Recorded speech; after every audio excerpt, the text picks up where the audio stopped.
Oi, agora a gente está aqui com outras duas profissionais para a gente se aprofundar melhor sobre o tema. Vocês podem se apresentar, por favor? Boa tarde, meu nome é Luana, sou psicóloga, tenho 32 anos. Eu sou Carla, sou psicóloga, tenho 55 anos e minha trajetória profissional é no acolhimento institucional. O que fez vocês escolherem essas profissões? Bom, eu sou graduada em psicologia, né? E desde que eu entrei na faculdade, foi acontecendo de eu ir em estágios, trabalhar com criança ou com adolescente.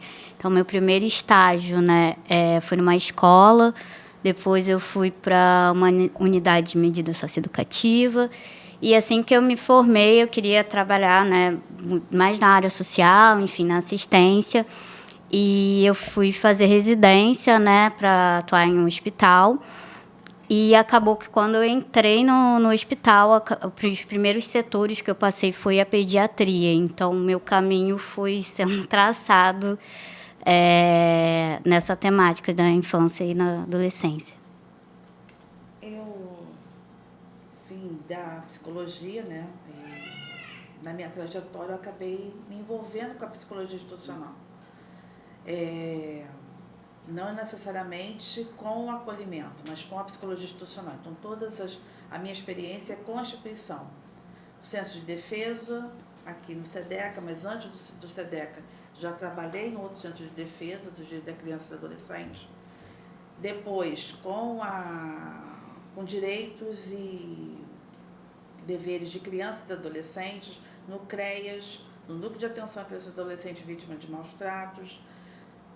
Depois em vários outros municípios e estados, inclusive, né, que trabalhei no extremo sul da Bahia, com criança e adolescente também.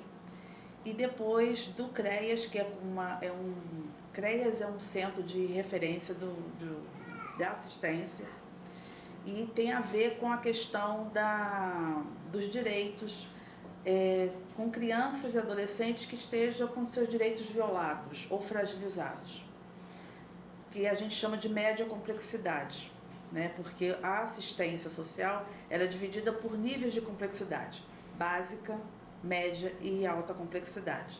E depois disso, da média complexidade, eu fui para a alta complexidade, que é o acolhimento institucional, que as pessoas chamam de abrigo, né?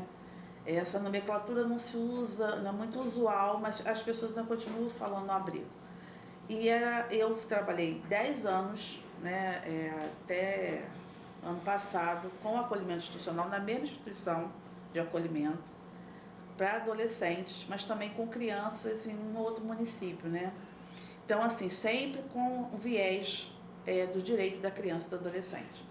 E por conta dessa trajetória, eu fiz duas especializações nessa área, fiz um mestrado em serviço social na área da adolescência, com acolhimento institucional, e agora eu faço um doutorado na UFRJ com a questão da convivência e da arte no cuidado de crianças e adolescentes em acolhimento institucional. É isso. Sim, uma bagagem muito forte daí de vocês duas, né? Durante todo esse trajeto, assim, o que fez vocês se firmarem, terem certeza que era a profissão que vocês queriam seguir, sabe? De acordo com as experiências que cada uma teve. Eu acho que a prática, né, quando você está na ponta, quando você está na assistência, né, seja na saúde, seja no SUS, enfim, em qualquer outra área da assistência, é muito difícil, né, você sustentar ali diversos desafios que aquele trabalho vai trazer. E, algum lado, também é muito gratificante.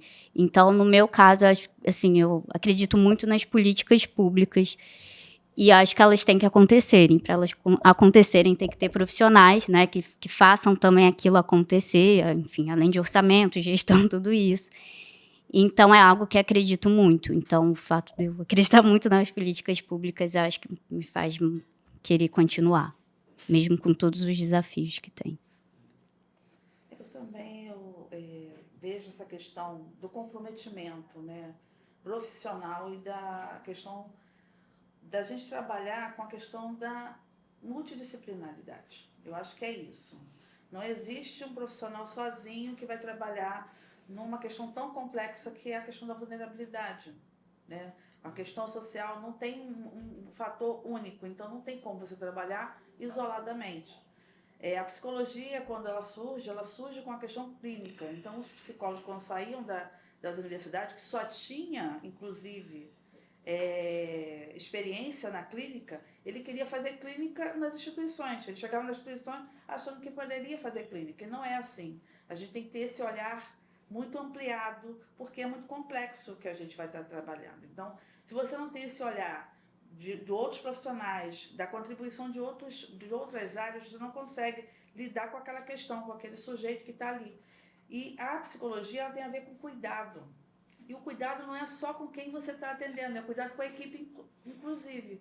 Então, assim, quando um psicólogo está numa equipe, ele tem que ter esse olhar do sujeito que ele está atendendo, mas ele tem que ter o olhar dessa equipe junto, né? Então, assim, é um olhar ampliado, é uma questão muito complexa, porque você vai ter que estar lidando com vários outros olhares e eles não diminuem o seu saber, eles acrescentam. Então, eu acredito sempre que o que me faz me manter nessa área é estar sempre produzindo coisas. A gente está sempre produzindo. E não tem como você olhar assim, esse saber não vale, esse saber vale. Não tem como, porque é uma área que tem vários olhares do mesmo sujeito, né? Do mesmo objeto. É isso. É mais quebrar essa lógica de hierarquia, né, do conhecimento e ser uma cooperação entre eles, né? Eu achei muito interessante você falar sobre a questão da equipe, ainda mais se tratando de um assunto tão delicado.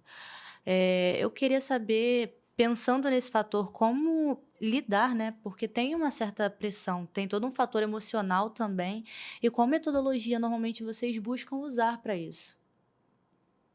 Bom, em 2020, né, eu atuei em um hospital público aqui no Rio e, enfim, foi o ano da pandemia. Então, foi um ano que, assim, né, diversos profissionais adoeceram e vieram no hospital, né? Assim como a Carla falou que na assistência tem, né, alta, média e baixa complexidade, na saúde também é dividida assim. Então, era, né, que chama atenção primária, atenção secundária e atenção terciária. E aquele hospital era de atenção terciária e ele não tinha serviço de urgência e emergência. Então, ele é um hospital que costuma receber demanda. Ele teve que se organizar todo, né, porque, no caso, ele começou a atuar com a emergência da Covid. Então, tudo foi fechado no hospital, né? Então, enfermarias, ambulatórios foram fechados, equipes se reorganizando para atender uma demanda que era de emergência. Isso gerou um grande estresse, né? Tanto na equipe e tanto para os pacientes que recebiam cuidado. Então, na pediatria, a gente tentou ter conversas, né? Diálogos, momentos separados, porque os profissionais iam procurando a gente para conversar. Hoje não conseguia atender. E que isso dentro da área, né, hospitalar é muito complicado, eu não conseguia atender, eu não conseguia entrar no leito. Morreu aquela criança. Então, isso foi um momento que a gente tinha, só que era um momento que era tido como vergonha para aquele profissional. Você chegar e falar, chorei hoje por conta de um paciente, porque geralmente, né, você não pode demonstrar uma fragilidade diante do paciente, enfim. Então, tinha esse fator de estresse da uma equipe estar extremamente também vulnerável, né, um medo de se contaminar. E tinha um embate, né, entre, principalmente, né, na pediatria, geralmente, majoritariamente as mães que acompanham as crianças. E tinha um embate que era um estresse entre a mãe e, às vezes, a equipe, enfim, de enfermagem, de medicina, porque era isso, elas não tinham direito muito de se locomover no hospital, as mães, porque não poderia contaminar. Então, assim, tinham andares que eram fechados. Então, se você está acompanhando seu filho numa internação, você não pode sair para tomar um café você não vê a luz do dia, você não sabe se está chovendo. Então, quando eu entrava lá, está chovendo, tá sol, como é que está o tempo lá fora? Tem os outros irmãos, né, as outras crianças que ficavam em casa e que não podia, às vezes, celular. Então, foi tendo conversa também para a equipe também entender aquele sofrimento da mãe. Porque se você está, imagina você profissional, com medo de se contaminar, você volta para casa, você também tem a sua família. E aí ali você tá com uma mãe que, eu quero sair para tomar um café. Mas aquele café não era só, eu tô de brincadeira com a equipe, eu vou sair para tomar um café. Não, era um momento que ela poderia ter relaxar um pouco, sair daquela tensão, né? Dormir escutando barulho de máquina 24 horas por dia. Então, era muito difícil, porque você tinha que escutar a demanda da equipe e você também tinha que escutar a demanda daquela família, daquela criança, e não tomar partido, por mais que eles pudessem interpretar. Mas você está defendendo ela? Então, você está, né, vocês são todos iguais, né? Você não está aqui para me escutar, você vai falar a mesma coisa que o médico já me disse, que eu não posso, que a enfermeira já me disse, que eu não posso sair daqui. Então, era um jogo de cintura e o diálogo. Acho que a principal ferramenta foi um diálogo, e depois, né, a gente fez alguns grupos, né, para apoio a esses profissionais, para escutar também como é que foi a experiência deles quando eles estavam ali na ponta e compartilhar, né, tanto da nossa experiência e tanto quanto o que eles tinham para trazer, porque foi bem sofrido, assim, em ambas as partes. Sim, imagino, porque a pandemia abalou muito mais do que só o físico, né? O psicológico de Nossa, todo. assombroso, ninguém esperava, nem estava preparado. Exato, ainda mais lidando nessa realidade do cotidiano, né? Que muitos dos pais não têm essa estrutura e acabam tendo que deixar os filhos em casa, e aí um passa mal, eles passam mal. E aí, pensando bastante nessa relação que você tem com o hospital, como se você se deparou com, por exemplo, a perda de um pai ali tendo uma criança e a orfandade perante a isso? Tiveram muitos casos, né? Eu lembro de um caso que o pai ele não ficava, né? Assim, quase não se via, assim, a figura, o pai, enfim, a figura masculina dentro das enfermarias. Então, ele tinha acabado de perder a esposa, era um bebê pequeno, eles estavam no isolamento de Covid, só que esse bebê também tinha outras comorbidades, então ele tinha acompanhamento em diversos hospitais, além desse que ele estava por conta da Covid, e ele não sabia o que fazer. Ele chegou cheio de guia, perguntando, né, para a gente, mas onde que é esse hospital? Onde que fica? Por que ele está sendo acompanhado? Então, a criança ia fazer quase 2 anos, e ele não tinha a noção do quais eram as outras comorbidades. A criança tinha um câncer, tinha uma anemia. Então, ele era acompanhado por vários hospitais, né, que são referências para esses tipos de tratamento. E ele estava, assim, além da perda, né, da esposa, enfim, da companheira, ele estava completamente desolado qual caminho seguir agora, porque tudo ficava à frente, né, como ele falou, a mãe. Então, até essas relações, né, familiares, isso foi ficando, assim, visível ali dentro da enfermaria, né? Então, eram casos, né, que perdeu o pai, perdeu a avó, teve uma família que muitas pessoas faleceram por conta da Covid, e a menina era uma adolescente, né, e estava grávida, e ela ficou dentro da enfermaria Covid porque o filho estava com Covid. Isso foi uma luta no hospital, porque ela tinha que fazer pré-natal, eles não queriam deixar a menina sair do hospital e ir para o outro hospital, e aí tem a questão de endereço, porque dentro do hospital, né, tinha uma maternidade de alto risco, a gente não sabe se a gravidez dela é de alto risco, ela não pode fazer, né, o pré-natal aqui, porque ela não mora nessa região. Então, além de todo esse contexto, o contexto institucional, né, as burocracias do hospital continuaram muito rígidas. Isso dificultou ainda mais para a adolescente, enfim, para ela se manter ali, até mesmo da relação dela com outro filho, porque é a culpa por todo lado, né? Do meu filho está aqui, dos outros estão em casa, eu não sei como é que esse bebê está agora, se eu estou bem de saúde, se eu não estou. Então, era bem complicado. Sinceramente, eu tô ouvindo você falando e é até difícil de imaginar, porque pra gente que estava dentro de casa, era uma outra realidade. E a gente pensa que esse número de crianças que acabaram se tornando órfãos, né, cresceu de uma maneira absurda durante esse tempo. E aí entra uma questão que me deixou até muito pensativa, né, muito reflexiva. Muita gente pensa que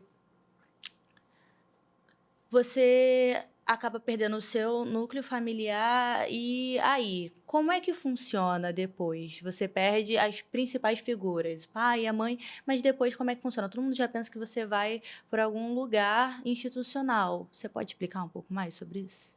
Sim, a medida de acolhimento é uma medida protetiva. Ele pode acessar essa medida protetiva que é dada, o acolhimento é dado com uma determinação judicial. O Conselho Tutelar faz a atuação dele e indica o acolhimento.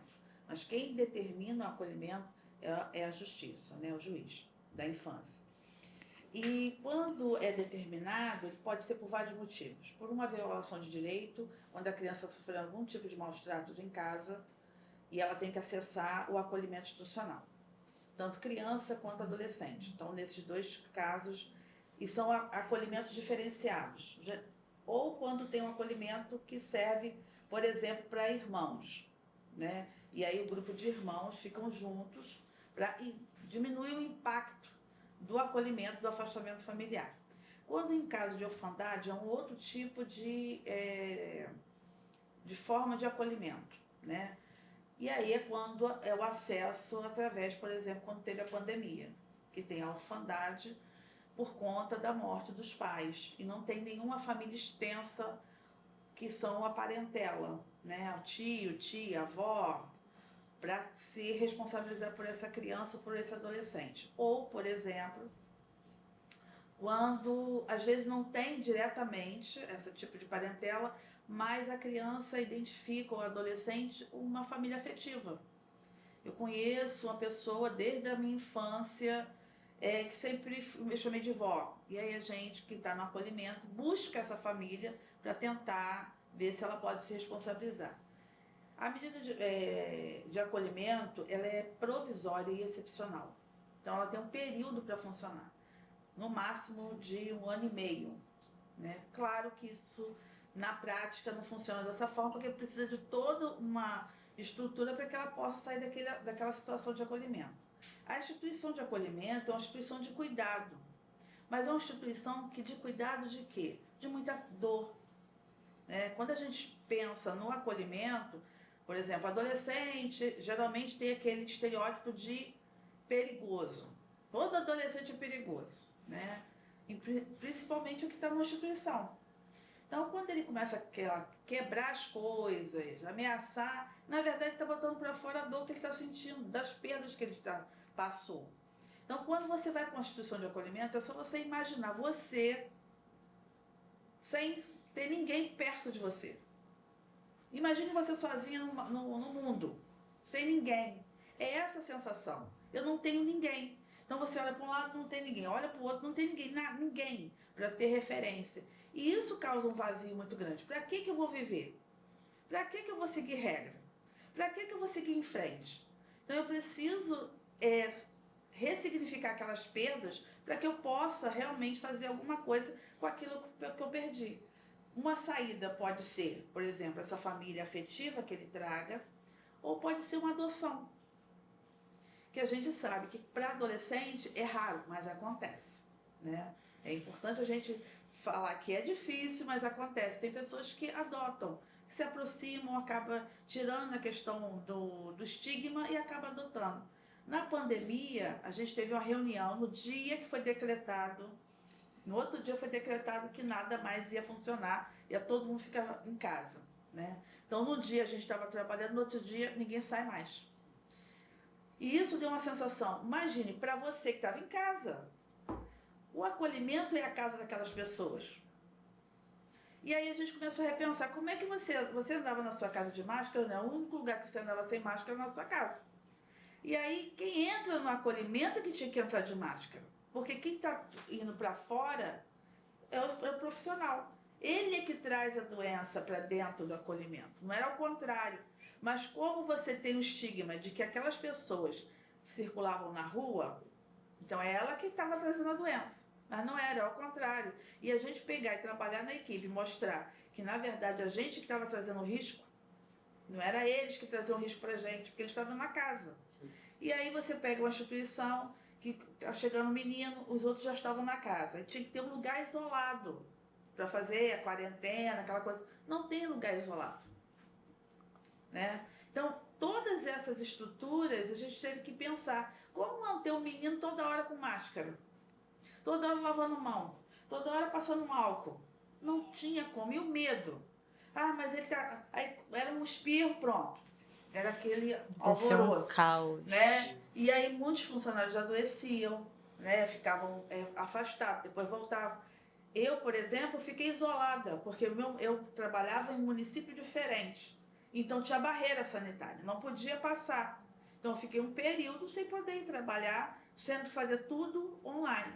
E foi nesse período que surge, quando volta, a questão do virtual, né, tudo. E a gente, como é que você vai fazer virtual? Pessoas que nunca não estão acostumadas a fazer entrevista virtual, audiência virtual, tudo virtualmente. Né? E foi nesse momento que surge de uma ideia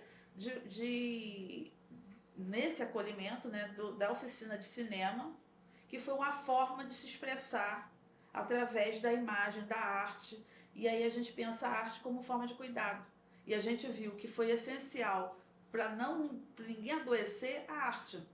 Que foi quando surgiram as lives de música, peça de teatro, cinema, tudo através. Porque é isso que fazia a gente se reconectar. Porque se a gente visse a realidade, a gente enlouquecia.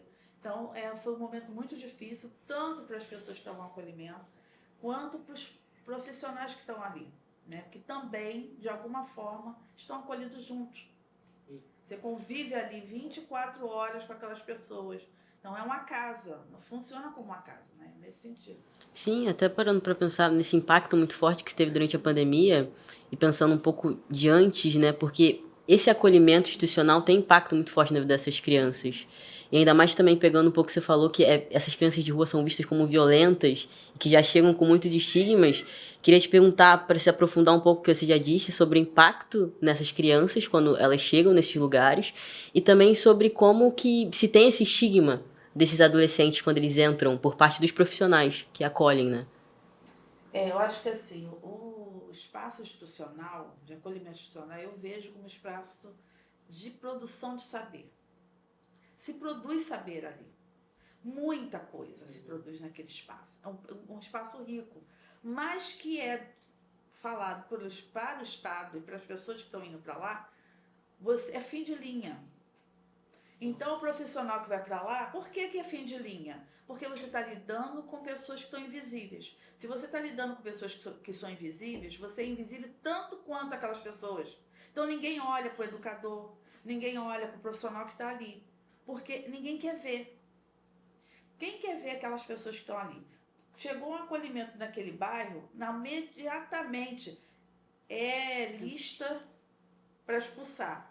Então, todo mundo passa abaixo assinado, que não quer acolhimento ali. O comércio, olha, não pode ter acolhimento, vai ter muito roubo, vai ter não sei o quê, não pode circular. Sendo que um dos princípios que está no Estatuto daquele adolescente é a convivência familiar e comunitária. Então, as pessoas precisam circular. As pessoas precisam, porque ela é moradora, né? Então, todo esse estigma vem carregado. E as pessoas que vão trabalhar, às vezes, não têm preparo. Ah, você conhece fulano? Ó, estou desempregada. Ah, eu tenho uma vaguinha para você lá no acolhimento. Só que, como a palavra diz, né, de alta complexidade, para o SUAS, o acolhimento é como se fosse o CTI do hospital no SUS. São pessoas que estão precisando de muito cuidado.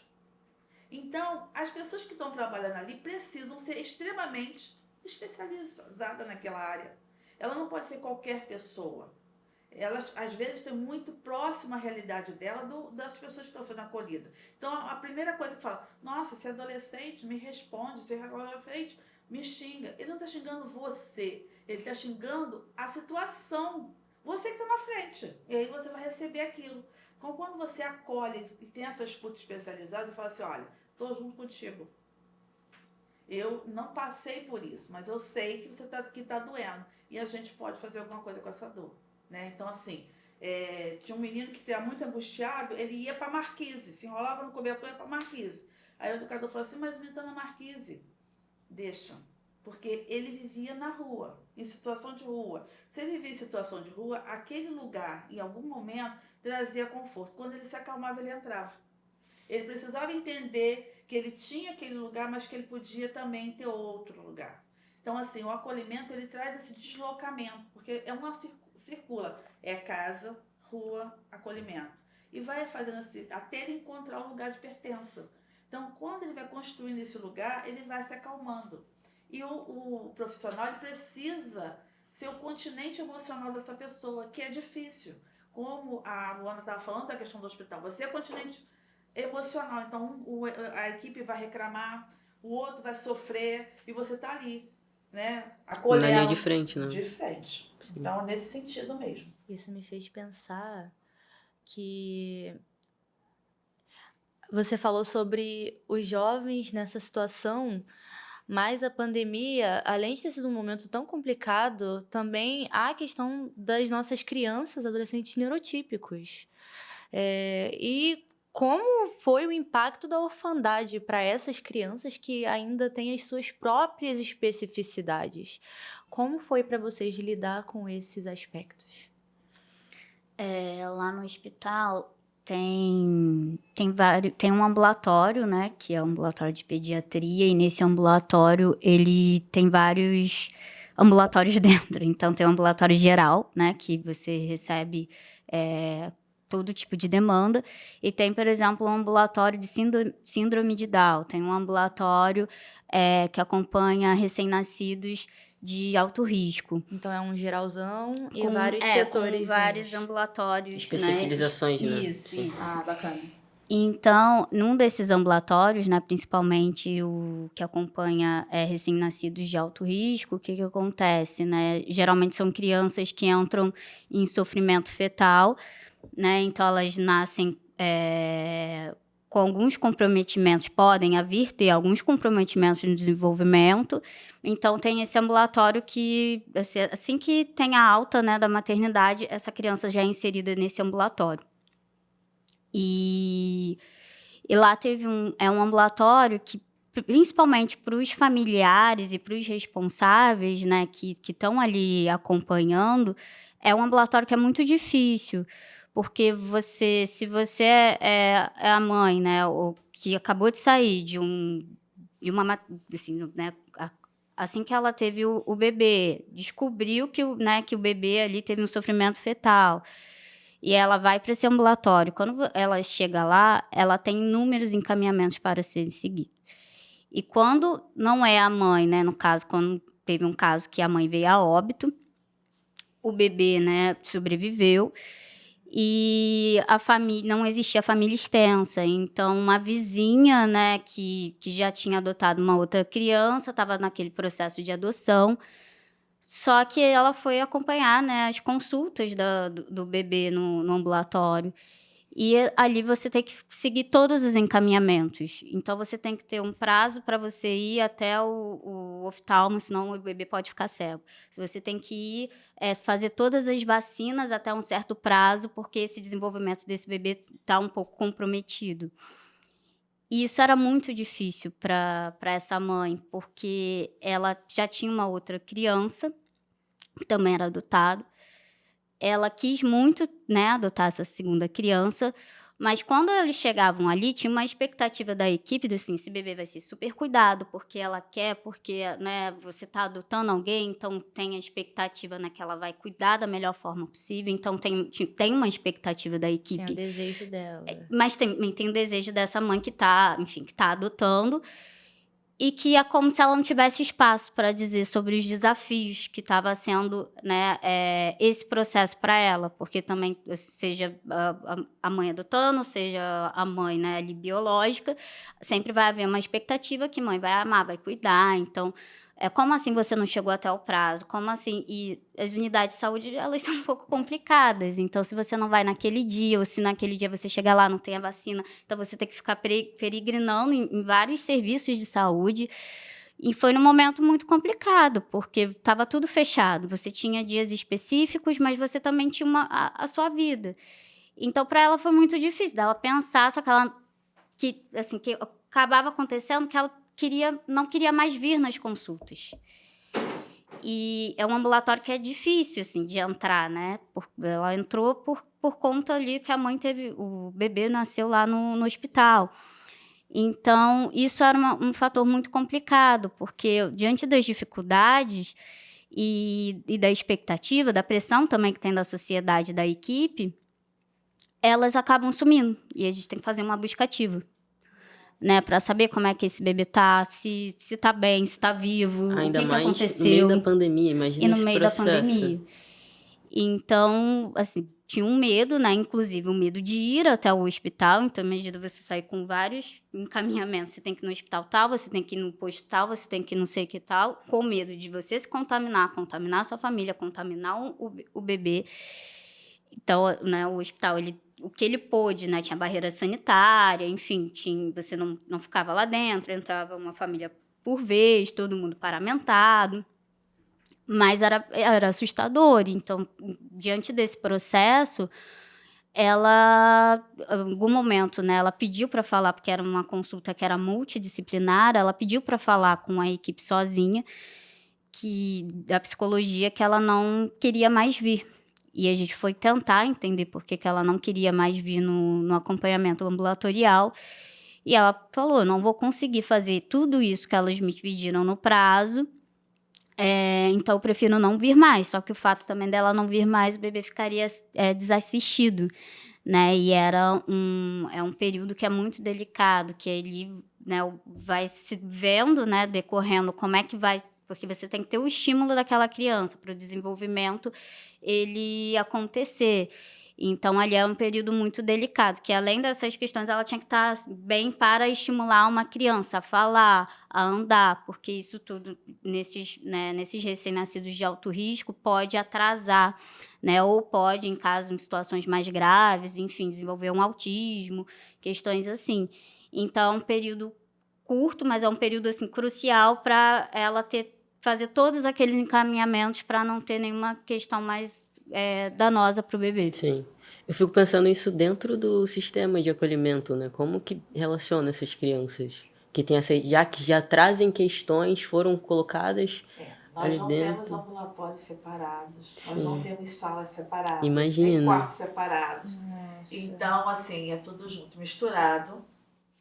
Uma criança com um aspecto autista que não suporta, por exemplo, som alto, com um menino que está tocando funk do lado de fora da casa, com uma criança, com um adolescente que tem alguma questão de esquizofrenia ou psicose e que entra em surto, que os outros que ficam apavorados, que estão vivenciando aquilo, né, aquela situação, e que também ficam sem saber o que fazer, solicitando, tira ele daqui, né? A gente não quer viver com um menino que fica gritando o tempo todo.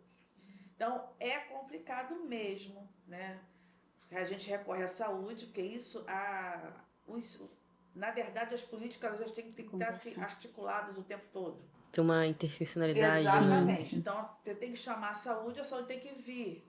Só que a saúde vai vir, vai tratar daquela situação pontualmente e ele vai retornar para o acolhimento. E tem que fazer com que os outros moradores daquela casa entendam que aquela situação é por conta de uma comorbidade que a pessoa tem. E aí precisa ter muito cuidado, eles também têm que entender por que é daquela forma, né? Uns não vão entender, então assim, agressões são muito frequentes. Você tem que entrar no meio para não deixar o outro ser agredido, mas não sei como você vigiar uma pessoa 24 horas, então uma hora ou outra. Então tem hora que, por exemplo, a casa, se tiver um espaço, você já viu aquele pique-pega? Um correndo, outro correndo atrás, o educador junto, para poder não deixar aquela confusão toda, por conta de uma situação de saúde mental, de algum transtorno. Então, assim, é muito difícil.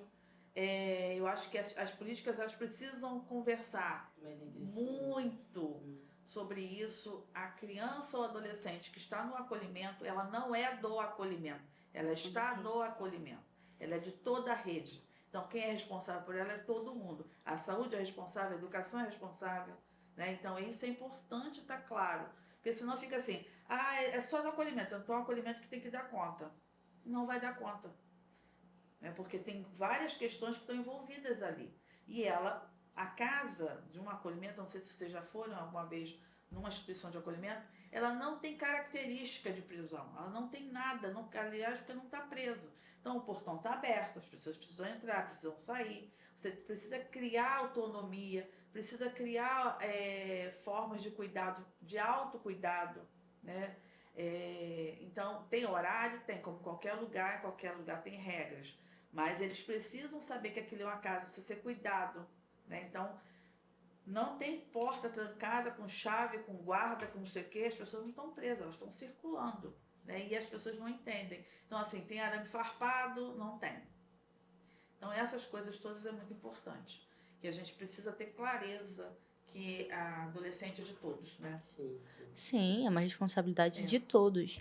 E aí me faz pensar, a gente está indo ali para nossa reta final, mas são tantas perguntas, vocês sanaram tantas curiosidades que a gente tinha, mas eu ainda tenho algumas duas questõezinhas que eu gostaria de pautar aqui. O que vocês têm visto por parte de medidas governamentais para tentar melhorar isso, principalmente após a pandemia?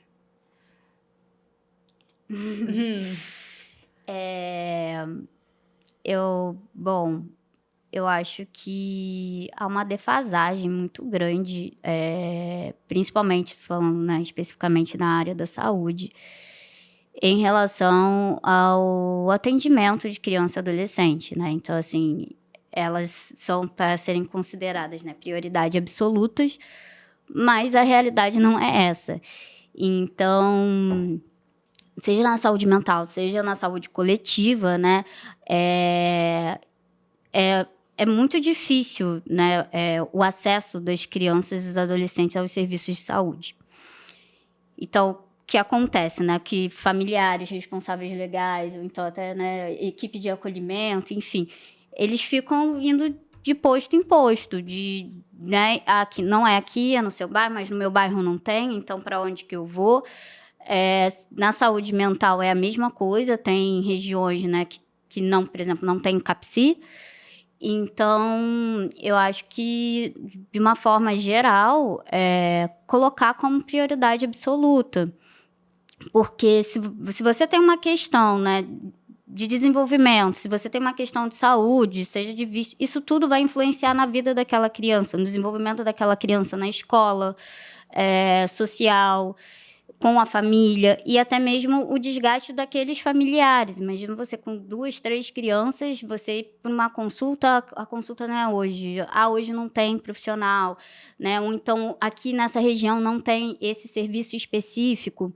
Então, uma defasagem muito grande em alguns pontos, né? Se avançou muito, principalmente se tratando de saúde mental, mas para criança e adolescente ainda não se avançou tanto. Né? Então, a gente tem que pensar, né, quais são os efeitos que tiveram, principalmente após a pandemia e no geral, porque hoje em dia o que se vê, né, principalmente em ambulatórios, em CAPSIs, como é que a gente vai conter, né? Então, assim, ele está com uma questão na escola, a parte do princípio logo da medicalização. Então, Ritalina, então, assim, quando as crianças chegam, quando a família chega, que é também, às vezes, até um norte, né? Aquela família tem um diagnóstico, mas aquilo fica colado, aquilo deixa uma marca, inclusive para a criança, inclusive nos meios que ali ela vai circular.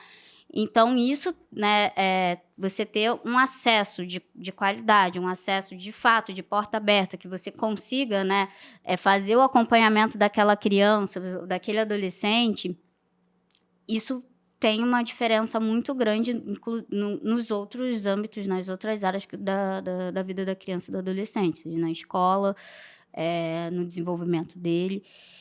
Então, acho que considerar que é uma prioridade absoluta, né, que não está à parte, seria um... Sim, ainda mais pensando que um laudo deixa um marco na criança, Deixa. né? E deixa muito de como deve se lidar ali, sendo que precisa de um tratamento mais humanizado, ainda mais quando vai descrever aspectos de saúde mental, que é muito mais psicossocial, a sociedade, do que aquele indivíduo em si. E eu fico me perguntando, ainda mais como você mesmo falou, que esse sistema de acolhimento acaba sendo muito invisibilizado. Eu imagino que durante a pandemia isso deve ter ficado muito, sabe, exposto. E não teve nenhuma medida governamental, verba, alguma coisa para aliviar essas questões? Eu acho que assim, o que a Luana falou da prioridade, eu acho que é importante, né? Porque assim, a gente coloca na lei que tem a prioridade, mas quem é que acessa as unidades de acolhimento? Qual é a classe social que acessa a unidade de acolhimento? 10 anos eu trabalhei na unidade de acolhimento, eu nunca vi ninguém da classe média na unidade de acolhimento. Ela tem um ponto. Então, assim, isso é importante saber. É uma questão social. E que vem a questão da vulnerabilidade social, vem daí. Se você não entende esse contexto social, você não consegue entender por que não há prioridade. Toda criança está sujeita à violência doméstica, toda, em qualquer lugar. Num condomínio de luxo, você não consegue acessar. Por isso que tem a lei agora, né, do menino Bernard, foi uma coisa que extrapolou. Mas quantas crianças em favela já morreram por conta de levar uma surra? Ninguém fala, não teve lei para falar sobre isso. Não entrou. Não... Que é banalizado, né? É normal um garoto preto periférico apanhar enquanto... Exatamente. Então, é uma forma de educação. Ponto e final. Então, ele está acostumado a apanhar. E é isso. Então, a unidade de acolhimento, ela é destinada a todos. Qualquer pessoa pode acessar uma unidade de acolhimento, porque necessita ser acolhido, porque necessita ser protegido. Mas quem acessa não é. E quando chega uma pessoa que não é daquela situação, geralmente negro, normalmente pobre, né? Que entra, por exemplo, de uma outra, um menino que seja branco, entra no acolhimento, ele imediatamente, é quase que instantâneo, não tem família, não sei o que, ele vai para adoção e é adotado. É ponto. Então, tem uma realidade que a gente precisa olhar para ela. Então, não tem como o poder público fingir que não está vendo. Tem uma situação. Então, continua sendo invisível. Está invisível. Se está invisível, o que eu vou fazer qualquer medida para uma situação que é invisível? Não funciona. Quem está ali no acolhimento? Né? Quem está ali produzindo opinião pública? Voto. São outras coisas para se Então, pensar. são questões ali que está ali incutido e que a gente começa. Então, assim, nos fóruns da criança e adolescente, que é um espaço de discussão. Poucos adolescentes vão para aquele espaço discutir. É isso. Bom, tá bom? Eu vou dar um desafio, mas é um desafio mesmo. Apenas uma palavra. Uma palavra do que vocês gostariam que melhorasse. Diana, é muito difícil, mas é o desafio de vocês. Uma palavra. Complicado. Uma palavra. Uma palavra. Acho que prioridade. Prioridade. É uma ótima palavra. Sonho. A gente precisa. Você tem direito a sonhar. É isso.